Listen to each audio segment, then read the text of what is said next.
अनुष्का अपनी सास तारा और पति अशोक के साथ रहा करती थी। अनुष्का और उसका परिवार बहुत गरीब था।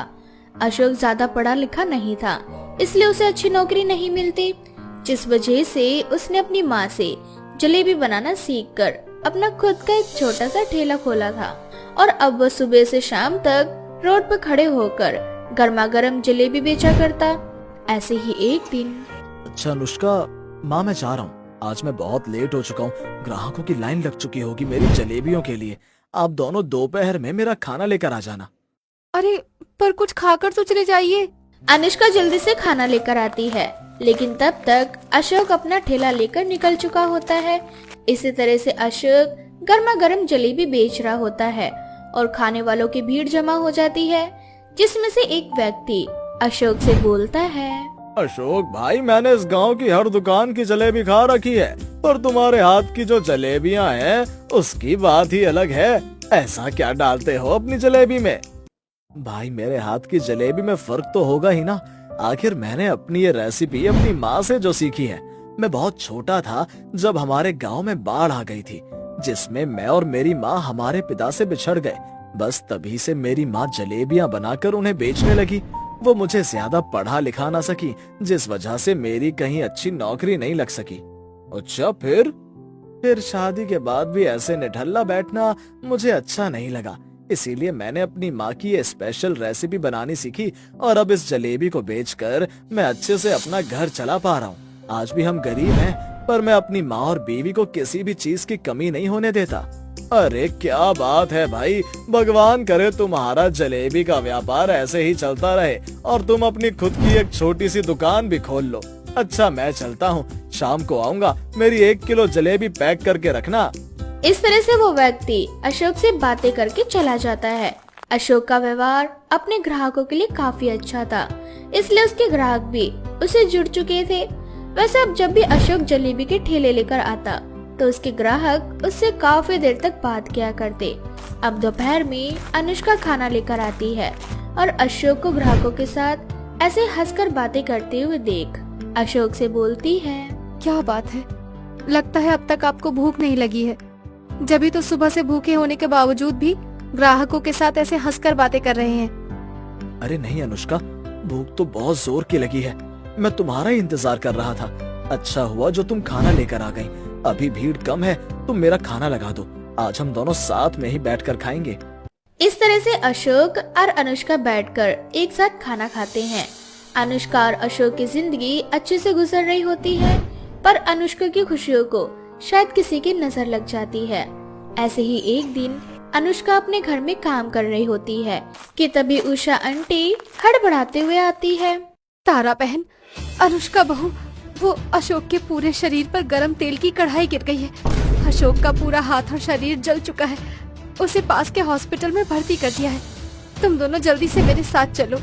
अब तारा और अनुष्का भागते हुए हॉस्पिटल जाते हैं, जहां वो देखते हैं कि अशोक के दोनों हाथ और आधा शरीर पूरी तरह से जल चुका है। ये देख तारा और अनुष्का रोने लगती हैं और अशोक अपनी माँ और अनुष्का को दिलासा देते हुए बोलता है, अरे आप दोनों रो क्यों रहे हैं? मुझे कुछ नहीं हुआ, मैं बिल्कुल ठीक हूँ। शरीर में इतने जख्म हो गए हैं, पर फिर भी तू बोल रहा है कि मैं ठीक हूँ। अरे बेटा, तू किस मिट्टी का बना है? माँ जो होना था वो हो गया। अब रो कर के क्या फायदा? वैसे भी डॉक्टर ने मुझसे कहा है कि बहुत जल्द मेरे घाव ठीक हो जाएंगे। बस मुझे चिंता तो इस बात की हो रही है कि जब तक मैं ठीक नहीं हो जाता तब तक मेरा घर कैसे चलेगा। तू बस अपनी चिंता कर, घर चलाने के लिए अब भी तेरी माँ जिंदा है, समझा तू? इस तरह से तारा और अनुष्का डॉक्टर से बात करके अशोक को घर ले जाते हैं। अशोक की दवाई और उसके जख्म भरने की दवाई काफी महंगी होती है और इसलिए अनुष्का अपनी सारी सेविंग्स अशोक की दवाई में लगा देती है। लेकिन अनुष्का और तारा के सामने अब भी एक चिंता थी कि घर कैसे चलेगा। माँ जी, इतने दिनों में मैंने जो भी पैसे बचाए थे उन सभी पैसों से मैंने अशोक जी की दवाई ले ली, परंतु मुझे समझ नहीं आ रहा है कि अब घर कैसे चलेगा। घर में अब एक फूटी कौड़ी भी नहीं बची है, ऊपर से अशोक जी की दवाइयों का खर्चा आप तो जानती ही है ना। बहू, जब मैं और अशोक तेरे ससुर से अलग हुए थे तब मैंने अकेले अशोक को पाला था, जलेबियां बेचकर। इसीलिए आज जब मेरा बेटा लाचार है तो एक बार फिर मैं जलेबियां बेचकर अपने घर की आर्थिक स्थिति को संभाल लूंगी। हाँ माँ जी, आप अकेली नहीं है, अब से हम दोनों सास बहू मिलकर जलेबी बेचा करेंगी। अब इस तरह से अनुष्का और तारा मिलकर जलेबियां बेचना शुरू कर देती हैं। अब ऐसे ही कुछ दिन बीत जाते हैं और एक दिन जब तारा और अनुष्का जलेबी बेच रही होती है तब एक औरत आती है और उनसे बोलती है, ये ठेला तो अशोक भाई साहब का है, अशोक भाई साहब कहाँ गए? मैं अशोक की माँ हूँ। कुछ समय पहले एक हादसे में मेरे बेटे का पूरा शरीर जल गया, जिस वजह से वो जलेबी नहीं बेच पा रहा और इसीलिए अब हम दोनों सास बहू जलेबियां बेचने का काम कर रही हैं। बताइए आपको उनसे क्या काम है? दरअसल कल ठाकुर राम दयाल के घर कीर्तन और भंडारा है और राम जी के घर जब भी भंडारा और कीर्तन होता है तो राम जी अशोक भाई साहब को ही जलेबी का ऑर्डर देते थे। मैं बस इसीलिए यहाँ आई थी। कोई बात नहीं, इस बार हम सास बहू ठाकुर राम दयाल का ऑर्डर पूरा करेंगे। ठीक है, अगर अब अशोक भाई साहब नहीं है तो आप दोनों कल शाम तक 20 किलो जलेबी ठाकुर राम दयाल के घर लेकर पहुँच जाना। आप हमें एड्रेस दे दीजिए, हम समय पर आपको आपका ऑर्डर आपके घर तक पहुँचा देंगे। इस तरह से वो औरत एड्रेस देकर वहाँ से चली जाती है। अब घर जाकर अनुष्का और तारा ये खबर अशोक को देती हैं। अब दोनों सास बहू अगले दिन सुबह जल्दी उठकर 20 किलो जलेबियां बनाती हैं और शाम को जलेबियां लेकर ठाकुर रामदयाल के घर जाती हैं। लेकिन जब ठाकुर रामदयाल तारा को देखता है तो उसकी आंखों से आंसू बहने लगते हैं और वो तारा को गले लगाकर उससे बोलता है, तारा तुम ठीक हो, तुम जिंदा हो, पर हमारा बेटा कहाँ है? तारा तुम नहीं जानती, बाढ़ खत्म होने के बाद मैंने तुम्हें और अपने अशोक को कहाँ कहाँ नहीं ढूंढा और तुम दोनों मुझे कहीं नहीं मिले और आज इतने दिनों बाद तुम यहाँ। मैंने भी आपको बहुत ढूंढा पर आप नहीं मिले। बस तब से मैंने अकेले अशोक को पाला और ये देखो, ये है अनुष्का, हमारी बहू। मेरी बहू? और तारा तुम दोनों यहाँ कैसे? पिताजी, आपने जो जलेबी का ऑर्डर दिया था वो हमें ही दिया था। इसका मतलब जलेबी बेचने वाला अशोक मेरा ही बेटा है। तभी उसकी जलेबी में मुझे वही स्वाद आता था जो तुम्हारे हाथों में था। तारा, आज मैं बहुत खुश हूँ, मुझे मेरा परिवार मिल गया। अब से तुम सास बहू को जलेबी बेचने की कोई जरूरत नहीं है। इस तरह से राम अपने बेटे, बीवी और बहू को अपने पास बुला लेता है और वो लोग एक साथ एक खुशहाल जिंदगी जीने लगते हैं। 5 बहुओं की सास। 60 वर्षीय तारा नाम की एक बूढ़ी औरत को उसकी 5 बहू शीतल, मोहिनी, नीलम, आरती और सुमन मिलकर मार रही होती हैं। बुढ़िया, बुढ़ापे में तेरे पंख निकल रहे हैं। आज हम 5 बहू मिलकर तेरे उन पंखों को उतार डालेंगी। और हाँ बुढ़िया, जब तुझे मालूम था कि आज तुझे घर की साफ सफाई के साथ साथ घर की सजावट भी करनी है क्योंकि हमारी सहेलियां आने वाली हैं, तो फिर तू बाहर आशा बुढ़िया के साथ क्यों गई थी? हाँ, तुझे उस बुढ़िया से बहुत हमदर्दगी है ना? तुझसे उसके पैरों में लगी चोट का दर्द देखा नहीं गया ना, इसीलिए तू उसे डॉक्टर के पास ले गई। अब जब हम तेरे हाथ पैर तोड़ेंगे तब देखते हैं कि कौन तुझे डॉक्टर के पास लेकर जाता है। मुझे माफ कर दो बहुओं, मुझसे गलती हो गई, माफ कर दो बेटा। तुझसे ये गलती दोबारा ना हो इसीलिए तो हम तुझे तेरे किए की सजा दे रहे हैं बुढ़िया। बेचारी तारा बार बार अपनी बहुओं से माफी मांगती है, परंतु उसकी बहुओं को उस पर तरस नहीं आता और वो 5 मिलकर तारा को खूब पीटती हैं, जिस वजह से तारा के सर में और हाथ में काफी चोट आ जाती है। जिसके बाद बड़ी बहू शीतल बोलती है, रहने दो बहनों, आज के लिए इतना काफी है। अगर इस बुढ़िया के हाथ पैर टूट गए तो हमें ही इसकी सेवा करनी पड़ेगी। सही बोल रही हो दीदी, वैसे भी इस बुढ़िया के 5 बेटे जब देखो तब शहर से मुंह उठाकर घर आ जाते हैं, इसे देखने के लिए वो भी। ए बुढ़िया, अब हमारा मुंह क्या देख रही है? हम 5 टीवी देखने जा रही हैं। हमारे लिए शाम की चाय और थोड़े से पकौड़े बनाकर लेकर आ। तेरी वजह से हमारी पार्टी कैंसिल हो चुकी है, कम से कम चाय पकौड़े तो खा ले। इतना बोलकर तारा की 5 बहुएं हॉल में बैठकर टीवी देखने लगती हैं, तो वहीं दूसरी ओर बेचारी घायल तारा पहले अपने कमरे में जाकर अपनी चोट पर दवाई लगाती है, उसके बाद किचन में जाकर अपनी 5 बहुओं के लिए चाय और पकोड़े बनाकर लेकर आती है।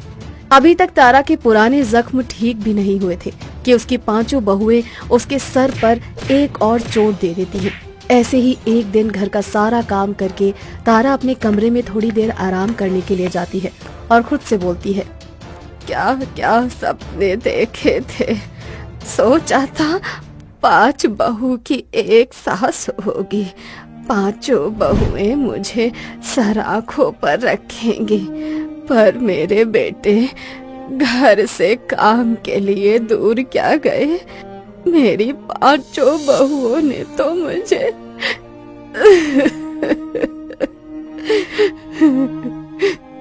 तारा अपनी किस्मत को कोस ही रही थी कि तभी वहाँ पर उसकी बड़ी बहू शीतल आ जाती है और तारा से बोलती है, ए बुढ़िया, तू भूल गई, तुझे कितनी बार बोला है कि रात को काम खत्म करने के बाद मेरे कमरे में आकर मेरे पैर दबाया कर।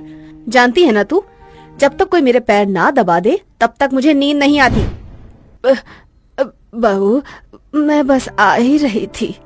तारा शीतल के साथ जाने लगती है कि तभी उसके घर की डोरबेल बजती है और तारा की दूसरी बहू मोहिनी दरवाजा खोलती है और बाहर तारा के 5 बेटों को देखकर बोलती है, अरे आप 5 एक साथ यहाँ।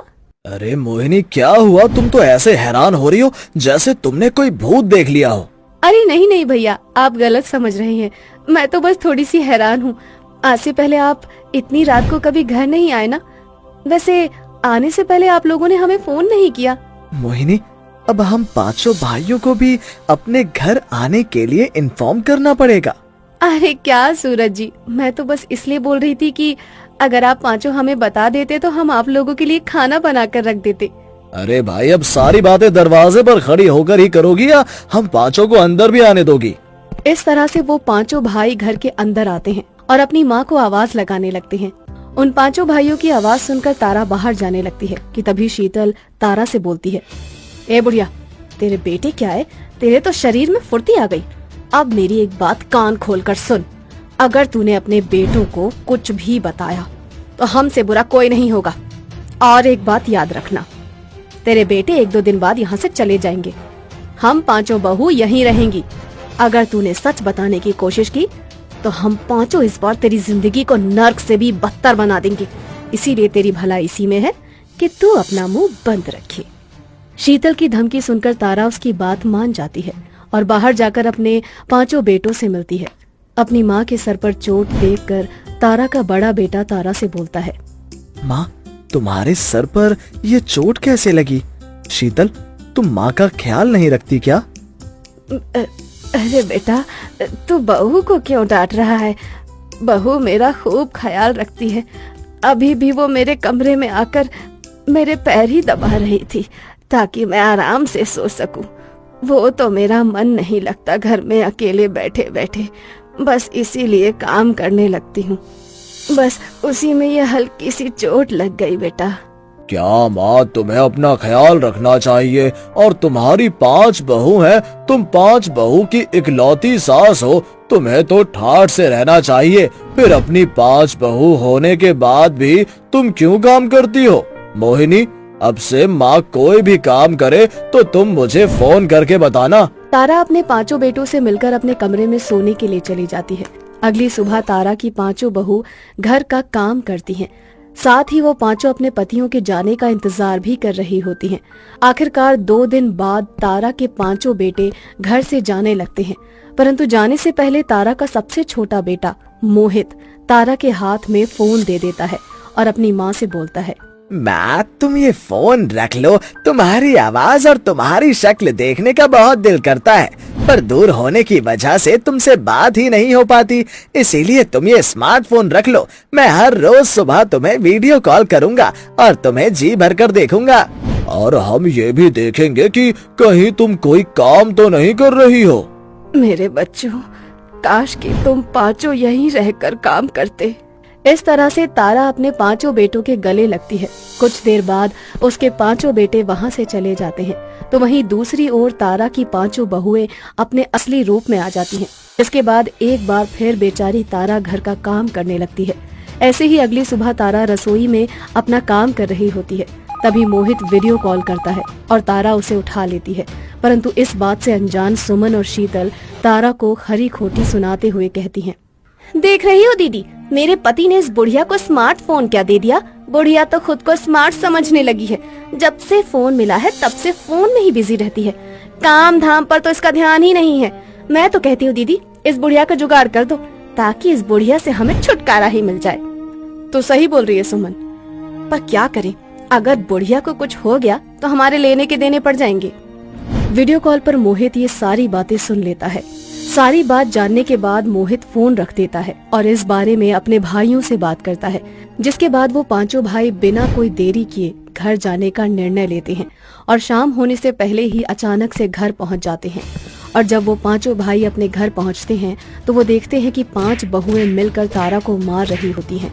ये देखकर तारा का बड़ा बेटा बोलता है, शीतल, तुम पांचों की हिम्मत कैसे हुई मेरी माँ को हाथ लगाने की? आप यहाँ अचानक? हाँ भाभी, हम पांचों यहाँ, वो भी अचानक, क्योंकि मुझे आप पांचों की सच्चाई के बारे में पता चल चुका था। आज सुबह जब आप और सुमन माँ को खरी खोटी सुना रही थी, उस समय मैं वीडियो कॉल पर ही था। मैंने अपने कानों से आप दोनों की सारी बातें सुनी और बस यही देखने के लिए हम पांचों भाई अचानक घर आए और हमने आप पांचों को रंगे हाथों पकड़ लिया है। इस तरह से तारा के पांचों बेटे अपनी बीवियों को सलाखों के पीछे डाल देते हैं और अपनी माँ को अपने साथ शहर ले जाते हैं। अब वे पांचों भाई वहीं पर काम करते हैं और खुद अपनी माँ की देखभाल भी करते हैं। जादुई 3 नल। सोनम अपने भैया भाभी के साथ रहा करती थी। सोनम की भाभी आए दिन सोनम को किसी न किसी बात को लेकर ताने दिया करती। वो अपनी ननंद सोनम को बिल्कुल भी पसंद नहीं किया करती थी।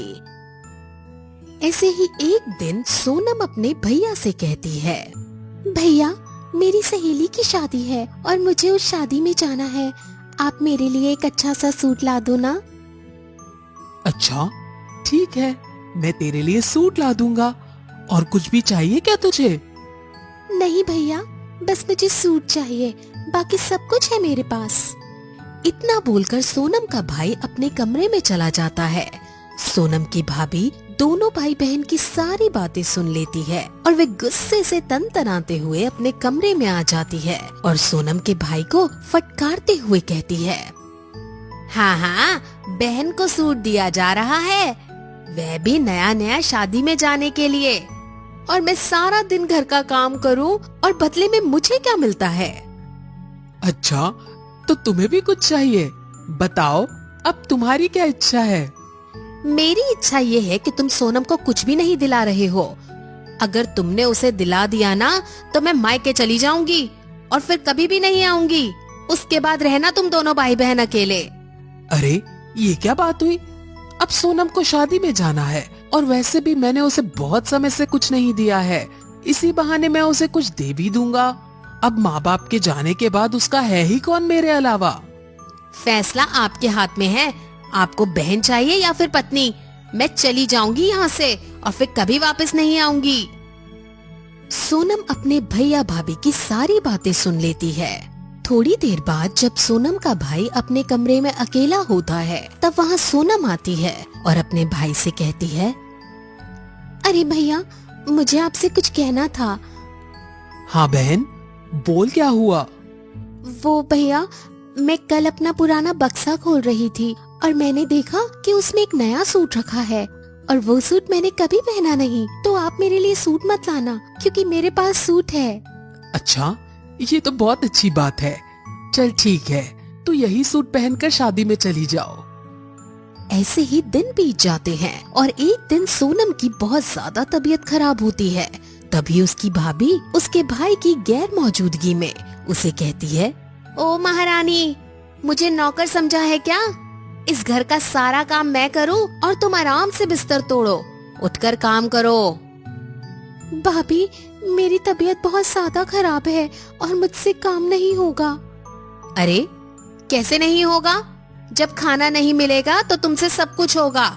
उठकर शांति से घर का सारा काम करो, वरना मैं घर का एक काम नहीं करूंगी और तुम्हारे भैया आएंगे तो वे भूखे ही सोएंगे। इतना बोलकर सोनम की भाभी अपने कमरे में जाकर सो जाती है। ऐसे ही शाम हो जाती है। जब सोनम का भाई घर पर आता है तो देखता है कि घर का सारा काम ऐसे ही फैला हुआ है। वे गुस्से से अपनी पत्नी के पास जाता है और उसे कहता है, ये सब क्या है? घर में झाड़ू तक नहीं लगा।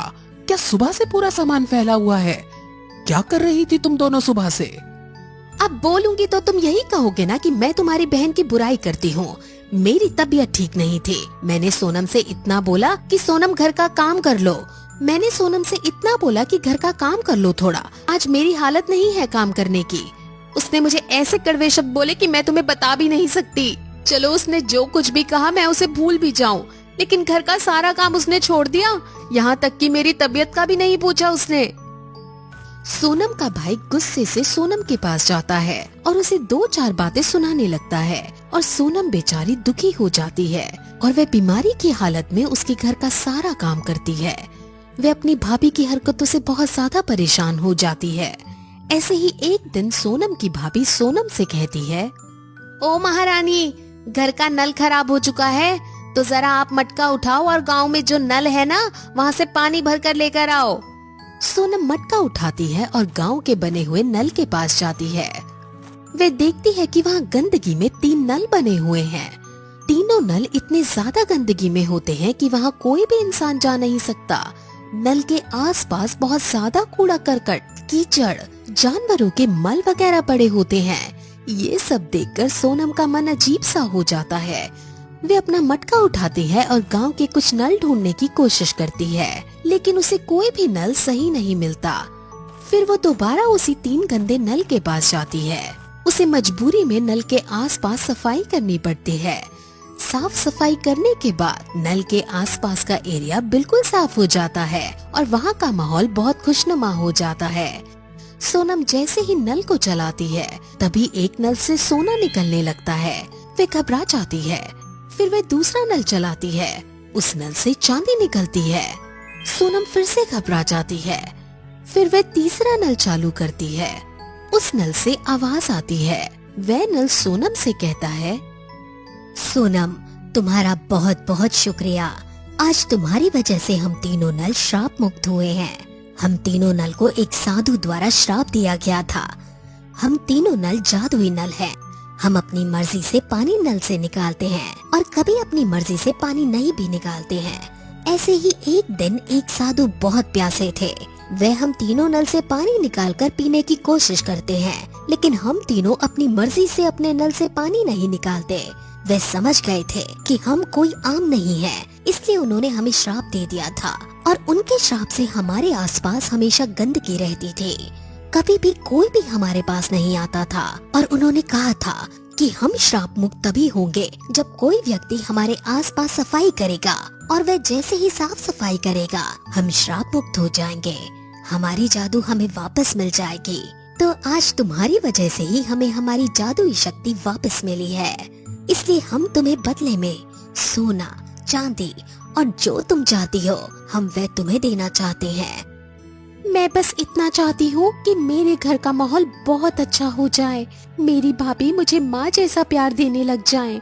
उनके व्यवहार में बदलाव आ जाए। वे मुझसे बहुत नफरत करती हैं, इसलिए मुझे मेरी भाभी से माँ जैसा प्यार चाहिए। मुझे सोना या चांदी या फिर पैसे कुछ भी नहीं चाहिए।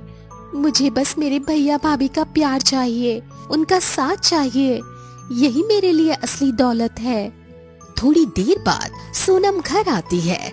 तभी उसकी भाभी उससे कहती है, अरे सोनम, कहाँ थी तुम? मुझे तुम्हारी चिंता होने लगी थी। चलो मुंह हाथ धो लो और खाना खा लो। भाभी के व्यवहार में बदलाव देखकर सोनम समझ जाती है कि ये कमाल जादुई नल का है, तो खुशी से अपनी भाभी को गले लगा लेती है। जिसके बाद सोनम की भाभी के व्यवहार में बहुत बदलाव आता है। वह अपनी ननंद को अपनी बेटी की तरह प्यार देती है और इस तरह हंसी खुशी सोनम और उसके परिवार का जीवन आगे बढ़ता है।